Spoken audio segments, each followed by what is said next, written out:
Hello dear learners, welcome. मैं हूँ सिया और आज हम पढ़ने वाले हैं क्लास 10th एनआईओश हिंदी चैप्टर 18 है जिसका नाम है नाखून क्यों बढ़ते हैं। ऑलरेडी हम कुछ चैप्टर्स कर चुके हैं, बस कुछ नहीं बहुत सारे चैप्टर्स कर चुके हैं। बस एक दो चैप्टर जो है वो बाकी थे तो मैंने सोचा कि अभी उसको भी कंप्लीट कर लेते हैं क्योंकि अक्टूबर में आप लोगों के एग्ज़ाम स्टार्ट होने वाले हैं। और आई एम सो सॉरी क्योंकि वीडियो लाने में थोड़ा सा देर हो गया है बिकॉज़ मेरे भी कुछ एग्ज़ाम्स होते हैं तो मैं बिज़ी रहती हूँ इसकी वजह से।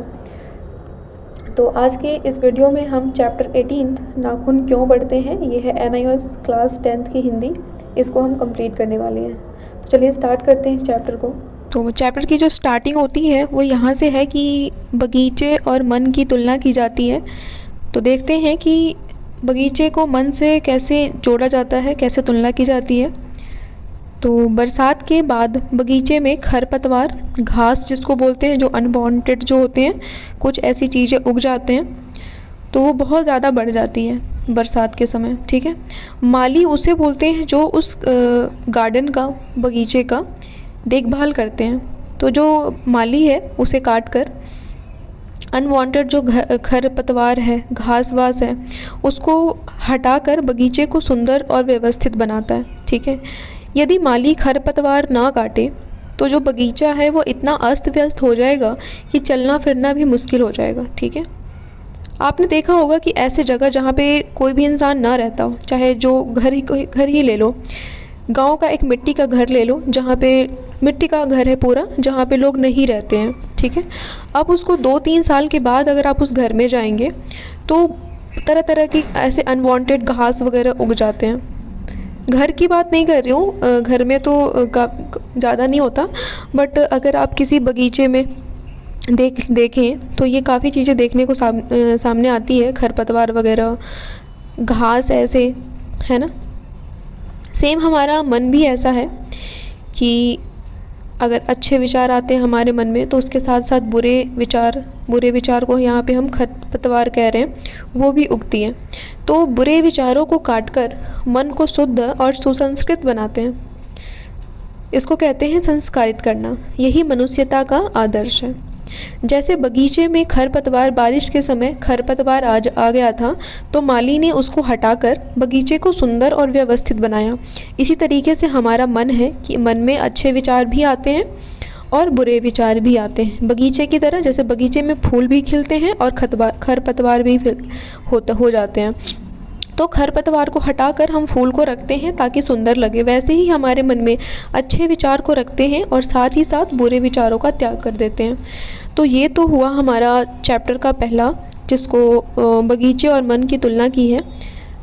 आगे देखते हैं आगे क्या है। अब चैप्टर में जो आगे होता है ना, वो एक मासूम बच्चा होता है। अब बच्चे तो सभी मासूम ही होते हैं और उनके जो क्वेश्चन होते हैं ना वो बड़े अनोखे होते हैं। अक्सर वो बहुत इजी तरीके से पूछ लेते हैं और आसपास की जो चीज़ें होती हैं उससे रिलेटेड ही बच्चे हमसे क्वेश्चन पूछते हैं, लेकिन उसका आंसर जो है ना बड़ा कठिन होता है, वो बड़े बड़े लोगों को भी पता नहीं होता। ठीक है, तो वही है मासूम सवाल कि नाखून क्यों बढ़ते हैं। तो बच्चे अक्सर मासूम पूछते हैं लेकिन कठिन सवाल पूछते हैं, है ना। वैसे ही इस लेखक जो नाखून क्यों बढ़ते हैं, उसके लेखक की बेटी ने उनसे पूछा कि आदमी के नाखून क्यों बढ़ते हैं। अब नाखून तो है बार बार बढ़ते हैं, आपको पता है कि वीक में 2-3 दिन में तो नहीं, पर अगर आप वीक में तो 1-2 बार काट ही लेते हैं, है ना। तो सब लोग काटते हैं, लेकिन इसका कारण शायद ही कोई सोचता होगा। क्या आपने सोचा है कि ये जो नाखून है वो क्यों बढ़ते हैं? हम इसको हर 3-4 दिन में हमें काटना पड़ता है, नहीं काटेंगे तो बड़ा होने लग जाता है। क्यों काटते हैं? ये ऐसी चीज़ है ही क्यों हमारे अंदर जिसको हमें रखना नहीं होता, काट के हटा देना होता है हमारे शरीर से? असल कारण यह है कि नाखून का सीधा संबंध मनुष्य के इतिहास और विकास से है। अब जो नाखून है उसका इतिहास है, इसके बारे में हम इस चैप्टर में आगे पढ़ने वाले हैं, और मनुष्य का जो विकास है इससे भी रिलेटेड है ये। तो इन सब को हम अच्छे से जानते हैं कि जो प्यारी सी बच्ची है, लेखक की बेटी, इसने पूछा था कि आदमी के नाखून क्यों बढ़ते हैं। इसी पे हमारा पूरा चैप्टर है। तो नाखून के बारे में जानेंगे कि इसका क्या इम्पोर्टेंस है, हिस्ट्री से कैसे जुड़ी हुई है चीज़ें। तो चलिए स्टार्ट करते हैं। स्टार्ट तो कर चुके हैं, चलिए आगे बढ़ते हैं। प्राचीन काल, एंशिएंट टाइम में नख दंतावली जीवन था। नख मतलब नेल, दंतावली मतलब दांत, ठीक है। ऐसा जीवन था लोगों का, ठीक है। वन मानुष कह सकते हैं हम, ठीक है, जो वन में रहने वाले मनुष्य हैं उसे। लाखों वर्ष पहले मनुष्य या फिर वन मानुष भी उसको कह सकते हैं, या फिर जंगली जीवन उसको कह सकते हैं। ऐसे मनुष्य जो वन में रहते हैं, जो जंगली जीवन व्यतीत करते थे लाखों वर्ष पहले। तो जीवन रक्षा और शिकार का मुख्य साधन था उनका नाखून और दांत, क्योंकि उनके पास कोई वेपन वगैरह नहीं था, है ना। चाकू हथियार नहीं थे उनके पास जिससे कि वो अपना शिकार कर सके, या फिर चाकू नहीं थे जिससे कि वो अपना सब्जियां वगैरह को काट कर खा सके। तो वो अपने दांत और नाखून का इस्तेमाल करते थे अस्त्र के तौर पे।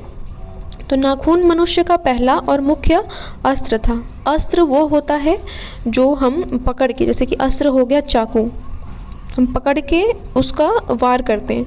और शस्त्र हो गया जो जैसे कि श्री रामचंद्र जी का धनुष बाण है, वो हो गया अस्त्र, ठीक है, शस्त्र, सॉरी।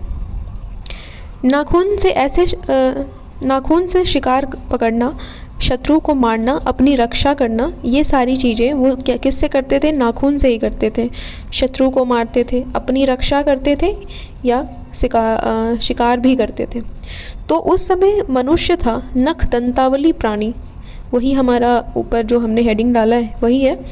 तो नाखून का महत्व आज भी बना है। अब देखो, आज हम क्या नाखून से किसी को पकड़ते हैं? हमारा शिकार होता है ना, शिकार करते हैं क्या नाखून से? या फिर किसी शत्रु को मारते हैं क्या नाखून से? ऐसा कुछ भी नहीं करते हैं हम, लेकिन नाखून अभी भी हमारे साथ है। तो नाखून का जो महत्व है आज भी बना हुआ है, क्योंकि हमें उस जंगली अतीत की याद दिलाते हैं, ठीक है। तो इस चैप्टर में बताया गया है कि नाखून से अभी हम कुछ काम नहीं लेते हैं, किसी को मारते नहीं हैं, हम अपना शिकार नहीं करते हैं नाखून से, ठीक है, ना ही हम किसी को मारते हैं, लेकिन फिर भी नाखून आज हमारे साथ है और इसलिए हमें उसको 2-3 दिन में हर बार काटना पड़ता है, ठीक है। आगे बढ़ते हैं। हथियारों का विकास हुआ नाखून से एटम बम तक। अभी हमारे पास बहुत सारे ऐसे वेपन हैं, अब हमें नाखून की कोई आवश्यकता नहीं है, ठीक है। लेकिन जो हमारा एंशिएंट टाइम था वहाँ पे नाखून की बहुत बड़ी अपनी इम्पोर्टेंस थी, ठीक है। धीरे धीरे मनुष्य ने बाहरी साधनों का प्रयोग करना शुरू कर दिया। बाहरी साधन, ठीक है, बाहरी साधन मतलब नाखून को छोड़कर हमारे शरीर के अंदर का छोड़कर, जैसे कि मेटल से बने हुए कुछ, ठीक है, स्टील का बना हुआ अलग अलग हथियार यूज़ करने लग गए, चाकू यूज़ करने लग गए, ठीक है, पत्थर का, पेड़ की डाल, हड्डियाँ, ये सब, ठीक है। तो प्रारंभिक हथियार जो थे, मतलब नाखून को छोड़ने के बाद प्रारंभिक हथियार थे, एक तो पत्थर से औजार बनाना स्टार्ट किया था उन्होंने, पेड़ की डाल से, ठीक है, पेड़ की को नुकीला बनाकर उससे करना, और हड्डियों का भी यूज़ किया था इन्होंने हथियार के रूप में। पौराणिक उदाहरण ये भी है कि दधीची मुनि जो है, एक मुनि है, मुझे इनके बारे में ज़्यादातर पता नहीं है। दधीची मुनि की हड्डियों से बना इंद्र का व्रज। अब इंद्र देवता के बारे में जानते होंगे, जिनके बारे में हम बोलते हैं कि ये जो बारिश है, बारिश के देवता जो हैं, उसके बारिश के देवता है भगवान इंद्र। तो इंद्र देव का जो हथियार है वो है वज्र। तो वो जो वज्र है वो दधीची मुनि की हड्डियों का बना हुआ है, ठीक है। तो ये तो पौराणिक कथा, पौराणिक उदाहरण है। उसके बाद आए, मतलब इन सब के बाद आए लोहे के अस्त्र, ठीक है। जिसके पास लोहे के अस्त्र थे वो आर्य कहलाए, ठीक है, और वो विजयी हुए। ऑब्वियसली ना, पत्थर, पेड़ की डाल, हड्डियाँ, इन सब से तो काफ़ी ज़्यादा होगा लोहे का अस्त्र, ठीक है, और वो विजयी भी होंगे। तो समय के साथ साथ जो है ये जो उनका विकास हुआ और तलवारें बनने लग गई। तलवार से भाले, धनुष बाण, ठीक है, बंदूकें, अब हवाई जहाज़, बंदूकें, तोपें, बम, हवाई जहाज़। और आज हम कहाँ पहुँच गए हैं? आज हम परमाणु बम, मतलब कि एटम बम तक पहुंच चुके हैं, ठीक है। तो ये हमारे पास हथियार है कि स्टार्टिंग कहाँ से हुआ, एक नाखून से हुआ, और आज हम एटम बम तक पहुंच गए हैं। अब आश्चर्य इस बात की होती है कि इतनी तरक्की के बाद भी नाखून आज भी वैसे ही बढ़ रहे हैं। मानव प्रकृति ने हमें जड़ों की याद दिलाती रहती है।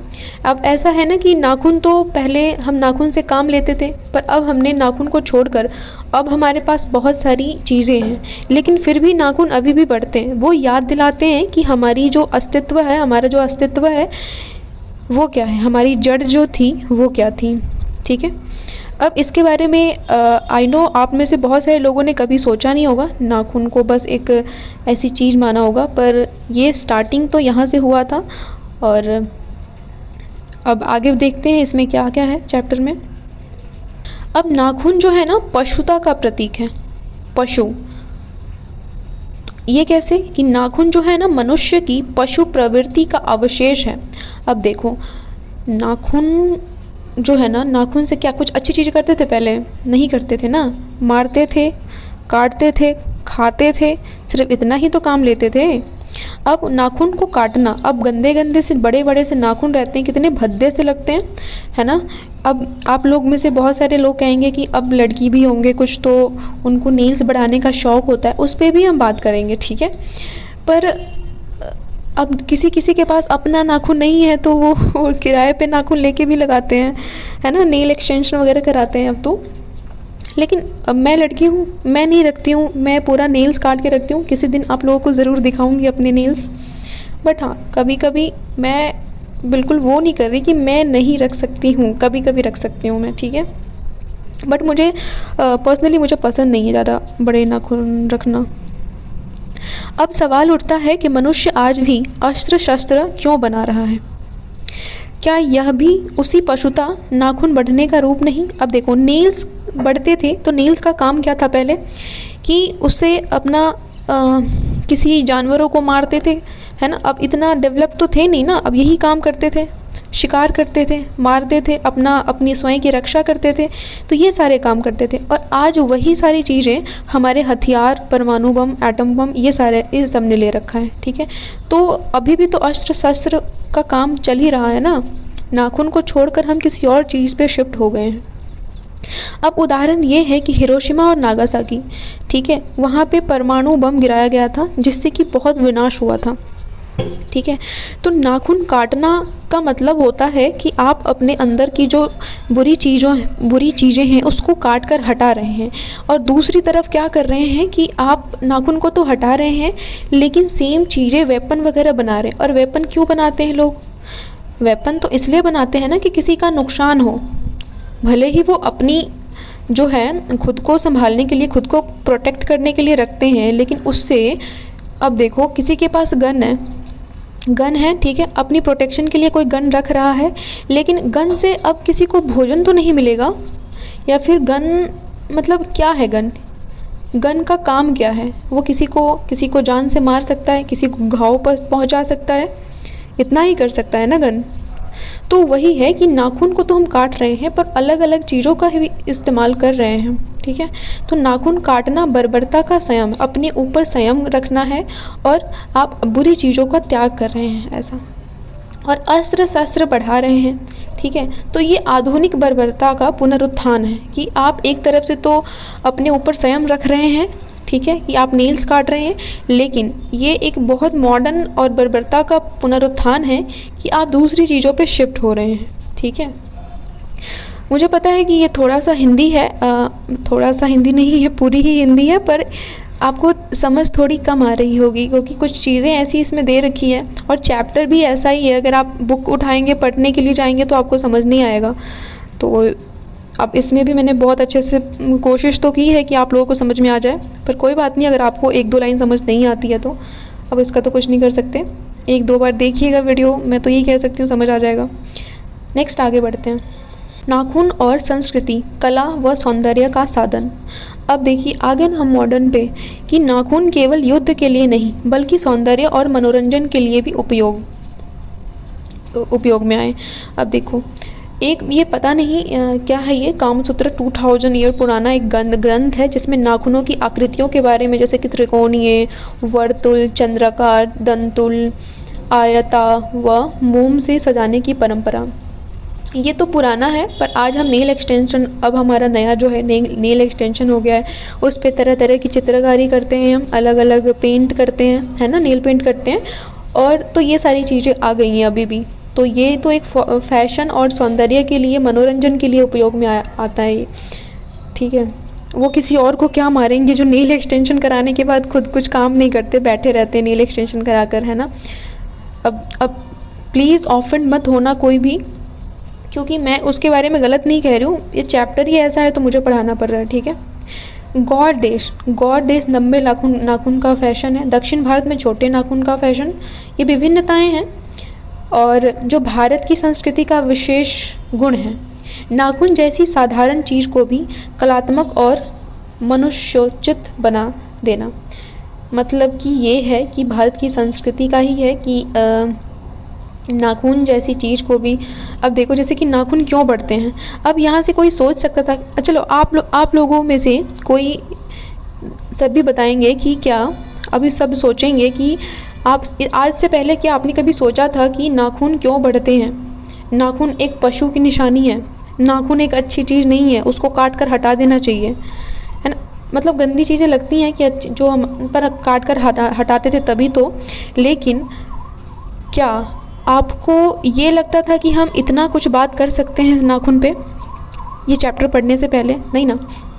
तो वही है, हर चीज़ को इतना कलात्मक और मनुष्योचित बना देते हैं हमारे भारत की संस्कृति।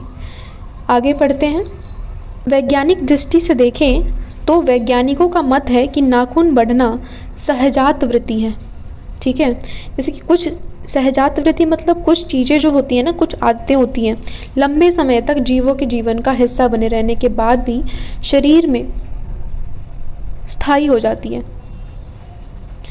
जैसे कि हमारे नेल्स बढ़ते रहते हैं, है ना। यहाँ पे जैसे यहाँ पे उदाहरण में दे भी रखा है कि बालों का बढ़ना, बढ़ता है काट देते हैं, बढ़ता है काट देते हैं, है ना। उसके बाद दांत का बार बार आना, बार बार तो नहीं, 2 ही बार दांत आते हैं और सबको 2 बार आते हैं। पलक गिरना, है ना, हमारे आई लैशेस वो गिरते हैं और नई उग जाती हैं। तो ये सारी जो चीज़ें हैं ना, हमारी स्मृतियाँ हैं, ये लगा ही रहता है। भविष्य में वैसे ही नेल्स भी हैं, तो भविष्य में संभव है कि मनुष्य के शरीर से नाखून भी लुप्त हो जाए। ये बस चैप्टर में था इसलिए मैंने लिया है, ठीक है। तो ऐसा कभी हो सकता है क्या? कि हमें तो नहीं लगता अभी तक। अब भविष्य में क्या होने वाला है इसका तो हमें कोई आइडिया नहीं है। जैसे कि पूंछ, टेल लुप्त हो चुकी है। जैसे कि हमने पहले देखा था कि जो हम पहले तो बंदर टाइप दिखते थे, है ना, ह्यूमंस जो है पहले बंदर टाइप दिखते थे, उसकी पूंछ भी थी, है ना, और बहुत बड़े लंबे लंबे बाल थे पूरे शरीर में बंदर की तरह। लेकिन अब वो सारी चीज़ें नहीं हैं, ठीक है। अब एक डिसेंट सा आदमी जैसे हम पैदा होते हैं तब भी और उसके बाद भी लगते हैं। जैसे कि टेल, पूंछ लुप्त हो चुकी है, वैसा ही नाखून लुप्त हो जाए संभव है। पर मैं नहीं कह रही हूँ, ये तो ऐसे ही दे रखा है, पर ये बात मैं कह रही हूँ कि जो पूंछ है वो लुप्त हो चुकी है, क्योंकि अब तो देखने में नहीं आती है पूंछ किसी आदमी की। आगे बढ़ते हैं। अब है स्वाधीनता बनाम अधीनता। अब है स्वाधीनता बनाम अधीनता। अब पश्चिमी दृष्टिकोण से देखा जाए तो इंडिपेंडेंस का अर्थ है कि अधीनता का अभाव। अधीनता मतलब किसी के अंदर में नहीं है हम, ठीक है। पश्चिमी दृष्टि से देखें मतलब कि वेस्टर्न कल्चर से, वेस्टर्न पॉइंट ऑफ व्यू से देखें तो जो इंडिपेंडेंस है उसका मतलब होता है कि आप किसी के अभाव, किसी के अधीन नहीं हो, ठीक है, किसी के अंडर में नहीं हो, ठीक है। लेकिन भारतीय दृष्टि से देखोगे तो स्वाधीनता का मतलब है, इंडिपेंडेंस का मतलब है अपने ही अधीन रहना, मतलब अपने ऊपर काबू करके रखना, अपने अंदर अपने अधीन रहना।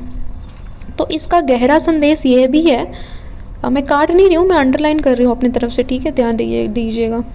इसका गहरा संदेश यह है कि आत्मनियंत्रण मतलब खुद पे नियंत्रण रखना, ठीक है।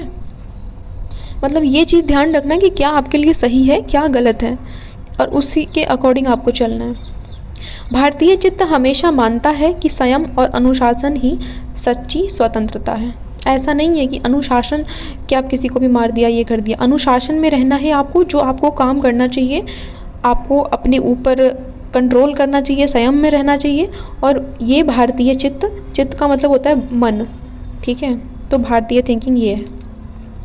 और पशु और मनुष्य में अगर अंतर देखा जाए तो पशु जो है ना केवल प्रवृत्ति का दास है, प्रवृत्ति का दास है। पशु जो है उसको क्या पता है, अगर उसके सामने खाना ले आओगे तो क्या करेगा, खाएगा। मुँह उसके बाद खाने के बाद आपने कभी बफेलो को देखा है, भैंस को जुगाली करते हुए? बस जुगाली करना मतलब मुंह चलाते रहता है, ठीक है। वो पचाते हैं, खाना डाइजेस्ट करते हैं वैसे करके, ठीक है। तो उसकी प्रवृत्ति होती, प्रवृत्ति का मतलब होता है आदत, वो आदत से लाचार हैं पशु जो हैं। लेकिन मनुष्य जो है ना वो अपनी आदतों को सुधार सकता है, संयम से काम ले सकता है, उसके अंदर सहानुभूति होती है, श्रद्धा होता है, तप होता है, त्याग होता है, इन सब से युक्त होता है ये एक इंसान, ठीक है। उसमें चेंजेस होते हैं, वो किसी चीज़ को अडॉप्ट कर सकते हैं, वो किसी की भावनाओं को समझते हैं, ठीक है। अगर ये सारी चीज़ें आपके अंदर नहीं हैं तो आप में और पशु में कोई भी डिफरेंस नहीं है, ठीक है। तो ये हो गया हमारा स्वाधीनता बनाम अधीनता। आगे देखते हैं मनुष्य की दिशा और प्रश्न। मनुष्य किस ओर बढ़ रहा है? अच्छा, किस ओर बढ़ रहा है मनुष्य? एक और अस्त्र शस्त्र, हिंसा, क्रोध, घृणा। तो ये तो पशुता का मार्ग है ना, ये अच्छी चीज़ थोड़ी ना है। और दूसरी चीज़ जो है संयम, करुणा, अहिंसा, सहानुभूति, तो ये सब मनुष्यता का मार्ग है, ठीक है। असली धर्म क्या होता है कि मनुष्य मात्र का धर्म कोई जाति धर्म नहीं होता, ठीक है। सिर्फ एक मनुष्य मात्र का धर्म होना चाहिए, जाति से का कोई धर्म नहीं होता, जाति वाति का ये सब नहीं करना, ठीक है। मानवता का धर्म होना चाहिए, मनुष्य का मात्र धर्म, ठीक है। मूल्य जो है निर्वैरता, सत्य, आक्रोश, अक्रोध, ठीक है। तो ये सारा है मूल मूल्य मनुष्य का। तो हमने यहाँ तक पढ़ लिया। आई एम श्योर इसमें से कुछ कुछ वर्ड्स ऐसे होंगे जो आपको समझ नहीं आया होगा। अगर समझ नहीं आया है तो प्लीज़ आप मुझे बताइएगा, और अगर समझ में आया है तो भी मुझे ज़रूर बताइएगा, ताकि मैं इसका कुछ एक मॉडिफाइड वर्जन लेकर आऊँ, लाइक इसका क्वेश्चन आंसर टाइप, ठीक है। उसमें मैं उसको ले लूँगी जो भी आपको समझ नहीं आया होगा। आगे बढ़ते हैं। अब है सफलता बनाम चरितार्थ। देखिए ये जो टॉपिक है ना, ये टॉपिक बुक में नहीं है, ठीक है। मैंने कुछ कुछ पॉइंट्स लिए हैं, उसमें उसका जो पूरा निचोड़ होता है ना उसको मैंने बना दिया है हेडिंग, ठीक है। लेकिन ये जो टेक्स्ट है ये बुक का है, थोड़ा सा मॉडिफाइड वर्जन है लेकिन बुक का ही है। सफलता जो है, जो कि सक्सेस भी बोलते हैं, बाहरी साधनों और हथियारों से मिलती है। यह केवल दिखावा और आडंबर है। अब सक्सेस आप क्या मानते हैं? सक्सेसफुल हो गया है कोई, अब देखोगे आपका कोई दोस्त बोलेंगे आपकी वो तो सक्सेसफुल हो गया है। तो सक्सेसफुल का मतलब क्या है कि उसने जो चाहा उसने उसको पा लिया। अब जो चाहा, अब सक्सेसफुल का मतलब यहाँ पर ये है कि लोग ना बाहरी चीज़ों को देखते हैं। लोग क्या, सभी देखते हैं, मैं भी देखती हूँ, है ना, आप भी देखते होंगे। तो सक्सेस वही होता है, सक्सेस का मतलब वही होता है कि अगर आपने मान लो कि कोई एग्ज़ाम में आप पास हो गए, आपका मन चाहा रिज़ल्ट आ गया तो सक्सेस हो गए, है ना। मन चाहा आपने चीज़ पा लिया, कोई गाड़ी पा लिया, कोई घर पा लिया, है ना, तो वो आप सक्सेस हो गए। कोई प्लान बनाया उसमें कामयाब हो गए तो सक्सेस हो गए। तो ये सारी बाहरी चीज़ हैं जो कि यहाँ पे बुक में लिखा हुआ है कि ये सिर्फ दिखावा है और आडंबर है, ठीक है। और चरितार्थ, चरितार्थ का मतलब होता है फुलफिलमेंट। ये ना अंदर से आती है, जैसे कि प्रेम, मैत्री, मैत्री मतलब जो फ्रेंडशिप होती है, त्याग, करुणा, लोक कल्याण से मिलती है, ठीक है। ये सारी चीज़ें अंदर से आती हैं और यही मनुष्य की सच्ची पहचान है। तो इस चैप्टर को देखा जाए तो नाखून काटना जो है पशु प्रवृत्ति पर विजय है। अगर आप नाखून काट रहे हैं तो इसका मतलब ये है कि आपके अंदर जो पशु प्रवृत्ति थी उसको आपने हरा दिया, ठीक है, उस पर विजय प्राप्त कर ली। और अस्त्र शस्त्र काटना ये है मानवता की ओर बढ़ना। क्या हम मानवता की ओर बढ़ रहे हैं ये आप बताइएगा, क्योंकि अभी भी हम खुद को प्रोटेक्ट करने के लिए बहुत सारे वेपन्स यूज़ कर रहे हैं, बना रहे हैं, और मुझे लगता है कि अगर हम नहीं बनाएंगे तो कोई और बना रहा है। वो हमको बर्बाद कर देगा है ना। तो देखिए अपनी अपनी थिंकिंग है सबकी। और तो ये हो गया हमारा। अब नेक्स्ट है निष्कर्ष और अंतिम संदेश। नाखून बढ़ना ये तो पशुता का अवशेष है, ठीक है, यानी हमारी जड़ें। हमारी जो जड़ें हैं वो हम एक बंदर से आए हैं। बंदर से आए नहीं है, मतलब हम जो ह्यूमंस हैं पहले बंदर की तरह दिखते थे, उनकी टेल होती थी, पूंछ होती थी, है ना, और चलते भी 4 पैर से थे। धीरे धीरे वो 2 पैर पे आए और नाखून से यूज़ करते थे, नाखून से तोड़ते थे और नाखून का यूज़ करते थे खाने में, शिकार करने में। तो नाखून बढ़ना जो है पशुता का अवशेष है जो कि हमारे अंदर अभी भी है।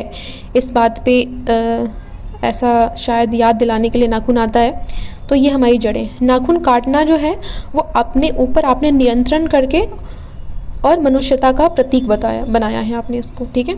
अस्त्र शस्त्र बढ़ाना ये है बर्बरता का संकेत, ठीक है, कि आपके अंदर अभी भी वो चीज़ें हैं। संयम, त्याग, सत्य और त्याग ये होती है सच्ची मनुष्यता। और ये है कि भविष्य का संदेश है, भले ही आगे चलकर नाखून ना रहे, पर हमेशा हमें ये याद दिलाएंगे हमारी जड़ें कहाँ से थी, मनुष्य का असली धर्म क्या है और हमारा आदर्श क्या होना चाहिए। तो नाखून सिर्फ शरीर का हिस्सा नहीं है, बल्कि हमें बार बार याद दिलाने वाला प्रतीक है। प्रतीक मतलब चिन्ह है, जिससे प्रतीक है कि हमें पशुता से ऊपर उठकर इंसानियत चुननी है, ठीक है। तो ये हमारा पूरा चैप्टर था जो कि हमने कंप्लीट कर लिया। आई होप आपको समझ में आया होगा। अगर आपको समझ में आया है तो please like, share and subscribe कर लीजिएगा, ताकि मुझे आगे, और अगर आप ऐसा करते हैं तो मुझे और मोटिवेशन मिलती है करने के लिए ये सारी चीज़ें, और ताकि आपको समझ में आ जाए और आपका सिलेबस कंप्लीट हो जाए। मिलते हैं नई वीडियो के साथ, तब तक के लिए बाय बाय, टेक केयर।